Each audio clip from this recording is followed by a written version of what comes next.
El Ancasti Podcast. Marcha multitudinaria en defensa de la educación pública. Javier Milei de inmediato ratifica el veto a la ley de financiamiento educativo. En realidad la marcha es para rechazar, o sea, el veto a la ley de financiamiento educativo. Y denuncia un frente de la izquierda populista que está ya aliado, trabajando coordinadamente para voltearle el plan económico, en el que estarían Cristina Kirchner, Sergio Massa, Horacio Rodríguez Larreta, Elisa Carrió, Martín Lustó, frente de izquierda populista, que conspira contra su gobierno. Y sobre el final de la jornada, veta.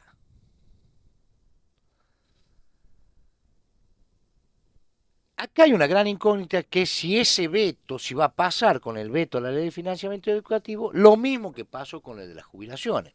Usted se acuerda de las jubilaciones. Ahora el presidente veta la ley aprobada por el Congreso. El Congreso tiene la facultad de insistir. Para insistir tiene que reunir los 2/3 de los votos. Y no está con los jubilados. ¿Qué hizo Milei? Logró que no reunieran la Cámara de Diputados los 2/3 para insistir con la ley. Ahora tiene que lograr lo mismo. Y parece que en esta oportunidad es más difícil lograrlo. Vamos a ver qué pasa. Pero por lo pronto yo quiero advertir desde el sábado, desde lo que vamos a denominar, porque esto es una historia, estamos asistiendo a una saga épica. Es una historia tipo bíblica que el presidente va narrando a medida que la protagoniza, digamos. Estamos viviendo en simultáneo, donde se van anudando diferentes acontecimientos, y uno de esos acontecimientos que me pareció muy importante es el discurso del sábado en Parque Lezama. La homilía de Parque Lezama, podríamos decir. Entonces, desde esa homilía en Parque Lezama, yo creo advertir que el presidente ha renunciado, ya embudando hacia el proceso electoral del año que viene, que parece que queda lejos, pero no, que queda muy lejos, pero no queda tan lejos. Ya decididamente desiste de cualquier intento acuerdista. Eventualmente tratará de que salga la ley, de que prospere el veto al financiamiento educativo, pero creo que el tema déficit cero como consigna está ahí, va a quedar flotando como consigna. Y que lo principal para mi ley es cómo desarrolla esta historia épica. De manera tal que a él no le importa si el veto prospera o no prospera. Lo importante para él es marcar la cancha, como hizo ya en Parque Lezama, como hace ahora, decir, ahí está, es el frente de la izquierda populista. A esto nos enfrentamos. Estos se han unido contra nosotros, contra eso estamos. Y todo lo otro son incidentes que se van a inscribir en esa tensión central. Entonces dirá, si prospera el veto, si logra que el veto pase por el Congreso, va a decir, bueno, este es un nuevo triunfo de la fuerza del cielo. Si no prospera, va a decir, esto es un principio de revelación, ahí quedan descubiertos los traidores que están en contra y nos quieren voltear el plan económico. Entonces, todo va a ser así. Todo va a ser así. Nos aproximamos a la discusión del presupuesto 2025, donde van a empezar a rosquear y a anudar con los gobernadores. Bueno, después viene en el presupuesto 2025, ¿no? Claro, por eso, nos aproximamos a esa discusión. Ahí van a adquirir protagonismo los gobernadores y veremos cómo se desarrolla ese debate. A mí me interesa señalar este eje de mi ley. Lo que ha quedado descubierto, más que al descubierto, ha quedado subrayado en relieve desde Parque Lezama, que algo desarrollamos el martes. ¿Qué fue Parque Lezama? Fue la recapitulación de toda la historia épica de La Libertad Avanza, desde que salimos en Plaza Holanda, y el señalamiento de más que de un enemigo, que es Cristina Kirchner, Massa, es el enemigo, y de la herejía respecto del dogma. ¿Quién es la herejía respecto de ese dogma? La prensa. Menciona ya muy específicamente a al presidente del directorio del diario La Nación, Julio César Zaguier, y sus esbirros. Y ahí una cosa muy interesante, que digamos tiene un significado simbólico.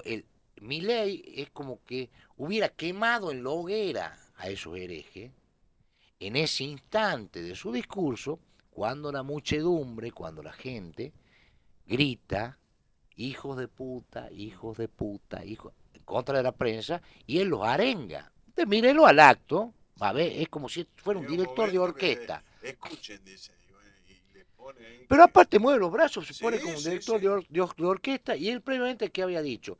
En Plaza Holanda, nuestro primer acto, nos hicieron un apagón mediático, y ustedes filmaban con sus celulares y se enteró todo el mundo de lo que estaba pasando y de, que los otros, y de lo que los otros querían silenciar.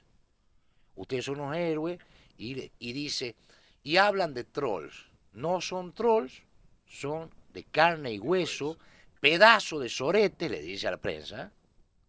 Y ahí empieza la multitud a corear, hijos de puta, y Milei los arenga. Escuchen lo que piensa la gente de ustedes, ensobrados, corruptos. Bueno, simbólicamente eso tiene un significado, es como si hubiera incinerado a esos herejes de la prensa. Y estos acontecimientos se pueden tomar, yo no quiero alarmar a nadie, por supuesto, es grotesco.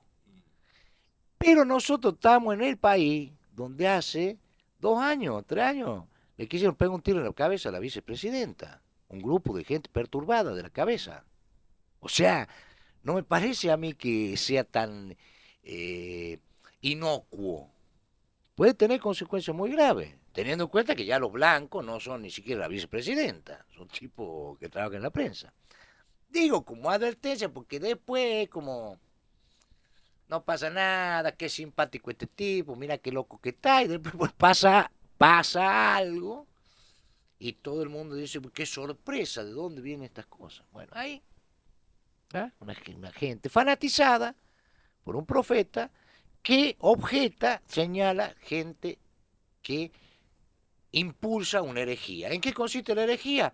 Disentir con la narrativa bíblica que él postula.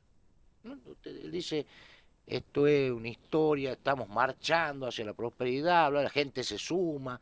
Ese fue el formato de su discurso. Y la prensa en ese marco son herejes que no creen.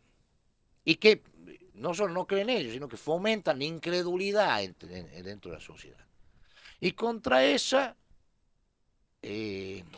casta, él postula un modelo periodístico que es el señor Trebuch. Sí.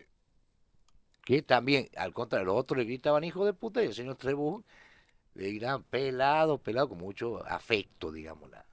Esos son los modelos que quedaron postulados ahí en el marco de agresiones que incluyeron a los pseudoeconomistas mandriles, que no comparten su visión sobre la economía, y a los encuestadores, que encuestan de acuerdo a quien le pone el precio. Esto es.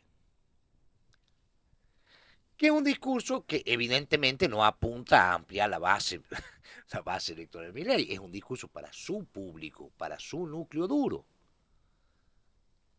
En un momento, como dijimos el martes pasado, donde él atraviesa una situación difícil. ¿Por qué? Porque se confirmaron los efectos sociales de su programa económico, la recesión persiste y empieza a caer su imagen. Le empiezan a entrar las balas, digamos. Esa imagen que estaba ahí en el 50%, en el 55%, empieza a descender.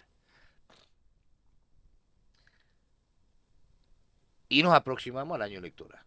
Yo digo que todavía falta, ¿no? ¿Falta qué? Y falta la elección, falta... Por eso le digo, Milei reacciona ante eso. Esto es lo que estoy diciendo. Ante esos fenómenos, ante la evidencia de ya oficial de los efectos sociales de su programa, ante la caída de su imagen. Por algo le pega a los encuestadores. ¿Qué dicen? Los encuestadores mienten. Se le faltó decir es mentira que mi imagen esté cayendo. Él le desacredita todo, cualquier discurso que difiera con su dogma. ¿Ah? Eso es lo que ha elegido él. Y desde ahí va a dar la pelea electoral. ¿Cuándo ocurre este discurso de Parque Lezama? En el lanzamiento de como Partido Nacional de la Libertad Avanza, hay especulaciones, cuya presidente es Karina Milei. Y como ya señalamos el martes, no es Villarruel, no es un eventual aliado electoral, es Karina, no la subió a Bullrich, por poner un ejemplo, Claro. que está disputando ahí el liderazgo del PRO con Macri. La sube a su hermana, es Es más fuerte, digamos. la sangre. Claro. La sangre. Y ella es la hermana que está encargada de armar la estructura para dar la pelea electoral el año que viene. Vamos a ver qué pasa.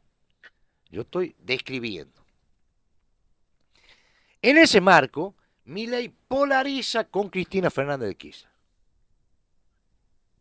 Él, en ese mismo discurso, dice acá, el enemigo es Cristina Fernández de Kirchner. Digamos, confirma y recontra confirma lo que ya venía desde hace un tiempo. ¿Se acuerda que fueron los intercambios por Twitter? Sí. Que después le dedicó a la señora Cristina de Kirchner su discurso en Mendoza, la clase gratuita de economía, y Cristina lo critica y él le responde. El enemigo, dice Milei, es esta señora. Lo cual empodera a Cristina de Kirchner. Y Cristina de Kirchner empieza a accionar en ese sentido. Ocurrió en ese marco un episodio muy indicativo. La semana pasada trascendió que se va a confirmar la condena a 6 años de prisión por la causa de la obra pública contra Cristina Kirchner. No que se confirmó, que se va a confirmar. Y de inmediato, el kirchnerismo, el ultrakirchnerismo, salió a denunciar, acá hay una operación de persecución política, obvio, y de proscripción, porque no quieren que ella sea candidata el año que viene. Podría ser candidata en provincia de Buenos Aires, diputada nacional, por ejemplo. A mí me pareció muy interesante ese movimiento. La velocidad con la que el kirchnerismo sale a denunciar, porque sale a ocupar un casillero, que el casillero yo soy el antagonista, yo soy el que lo resisto a este tipo, y casillero que Milei le facilita ocupar. Milei le da visibilidad con sus críticas. Es como un baile con una coreografía, como si estuviera coreografiado, ¿me entiendes? Entre Milei y Cristina. Entre Milei y Cristina, que son enemigos, que son antagónicos, pero danzan ellos. Claro. ¿Y quién está planchando? ¿Quién no baila? ¿Quién está afuera? Mauricio Macri. Claro. La elección del año que viene, elección de medio término, a la dirigencia metropolitana le interesa a dirigencia de Ciudad de Buenos Aires, de conurbano bonaerense, le interesa enfatizar el ingrediente nacional de la elección. Es decir, no, se eligen diputados y senadores nacionales. Acá en Catamarca vamos a elegir diputados nacionales nada más. En la elección nacional, obviamente. 3 diputados son, ¿no? Sí. Sí. Bueno. Al área metropolitana le interesa enfatizar eso. ¿Por qué? Y porque ellos quieren impregnar a todo el país con las tensiones de esa zona geográfica. Porque eso le permitiría sumar más brazos parlamentarios a su propia fuerza, electoralmente. ¿Cómo pasaba antes? ¿Qué pasaba antes? ¿Cuántos diputados nacionales de Catamarca fueron puestos por el dedo de la Casa Rosada en la época del kirchnerismo? Se lo ponía, venía la Casa Rosada y decía, no va a ser fulanito. Va a ser, por ejemplo, Verónica Mercado. O va a ser Chicho Tomasi, que fue diputado nacional. Por poner dos ejemplos. Te lo pone a Casa Rosada, no tenía que ver con la lógica provincial, sino con lo que necesitaban. Bueno, esa dinámica le interesa imponer a la dirigencia metropolitana. ¿Por qué? Bueno, porque ahí está Cristina, porque está Macri, porque está Massa, porque está Lustó, que es presidente también, porque está Milei, que el que más urgido está por traer tropas al Congreso. Y a la dirigencia interior, ¿qué le interesa? No, a nosotros nos interesa el ingrediente local. ¿Por qué? Y porque esto está bastante balcanizado. Y nosotros lo que nos interesa es tener nuestros representantes, no los representantes de Cristina, o de Macri, o de Lustó, o de Morales, o del que sea. Los nuestros, los de la provincia. Y los de la fuerza política de la provincia. Y después, para 2017, veremos para dónde nos ladeamos. Pero está todo muy... Esa es una tensión que va a atravesar todo el proceso electoral del año que viene. Y en ese marco, repito, la pelea de Javier Milei no es contra Cristina Kirchner. La pelea de Javier Milei es contra Macri. Porque la pelea de Javier Milei es por el liderazgo o por la definición del liderazgo de ese espacio, ese gran espacio político argentino que será un fenómeno Milei, será rupturista, será outsider, pero acá lo que pasó en 2023 es que el antiperonismo y el no peronismo votaron contra el peronismo. ¿Y quién lidera ese espacio? Esa es la pelea de Milei el año que viene. Por eso se lanza La Libertad Avanza. Y por eso uno de los escenarios principales de esa disputa es la ciudad de Buenos Aires, que está en manos de Macri. Entonces, Milei, yo en Parque Les Almas le encontré una lógica por primera vez a lo que Milei, a una lógica de política tradicional. No, este tipo no quiere aliarse, sino le quiere arrebatar todo a Macri y la instancia para arrebatarle todo es el año que viene, en las elecciones. Entonces aquí hay una gran incógnita, ¿qué va a hacer Macri? Y más que qué va a hacer Macri es, ¿qué puede hacer Macri? Porque una cosa es que él quiere hacer, todo lo que quiere hacer, pero otra cosa es qué puede hacer, teniendo en cuenta lo que ya hizo. ¿Y qué fue lo que ya hizo? El año pasado, en octubre, apenas Milei sale segundo, o sea, apenas Patricia Bullrich queda afuera del balotaje, va con Patricia Bullrich solo a arreglar con Javier Milei. Y dinamita la herramienta que lo había llevado al poder a él, que es Junto por el Cambio. Esa herramienta que la alianza con los radicales, con Carrió y con otros sectores, para ir a acordar él. Y ahora está en estas condiciones. Lo ve bailar a Milei con... ¿Se acuerdan los asaltos que hubo nosotros con él? Qué triste que uno planchaba y los otros bailaban. Bueno, ¿ah? Así está Macri. Lo cual no quiere decir, esta historia sigue. Esta historia sigue, vamos a ver qué pasa en el medio. Pero por lo pronto es, ¿qué quiere hacer Macri? ¿Y qué puede hacer Macri? Por el liderazgo de ese gran espacio político argentino que es el antiperonismo y el no peronismo. Y bueno, Macri y el PRO tienen una tarea, digamos, pueden hacer algo. Y hay que ver cómo se van a comportar en lo que es el Congreso, con el tema del veto, por ejemplo. Bueno, está bien. Por eso le digo, acá, acá quedan muchos capítulos por jugar. Pero electoralmente, ¿qué fue lo que pasó Sí, el ¿no? año pasado? El año pasado hubo una elección de tercios en primaria y una primera vuelta donde Milei obtiene el 30%. Ya lo hemos dicho infinidad de veces, Sí. digamos, obtiene 30% en la PASO y 30% en la primaria. Y después del arreglo con Macri, trepa al 56%. Ahora, ¿qué dice el ultralibertarismo, digamos? El ultrajavierismo, el ultrajamoncismo. Ya no me he olvidado, dice Jamoncito en medio, un apodo simpático. ¿Qué dice? Esos votos son míos. Hubieran venido para acá, independientemente de lo que hiciera vos, Macri, o de lo que hiciera Bullrich. ¿Habrá sido así? ¿No habrá sido así? No sé. Pero esto es lo que dice. Yo tengo el 56% sin Macri. ¿Qué necesita hacer Milei el año que viene? No solo para empoderarse dentro de la Argentina, sino que necesita también dar una señal de fortaleza política hacia el exterior, hacia esa plata que está buscando.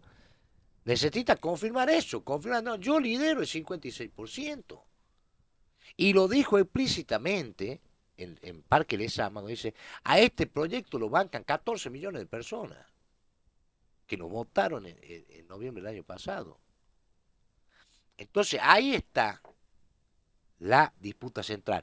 Y por eso Milei, con mucha habilidad, polariza con Cristina Fernández de Kirchner mientras desarrolla una tarea de erosión sobre Macri, que está en un gran problema, no se anima a salir, no se anima a objetarlo, no se anima a cuestionarlo.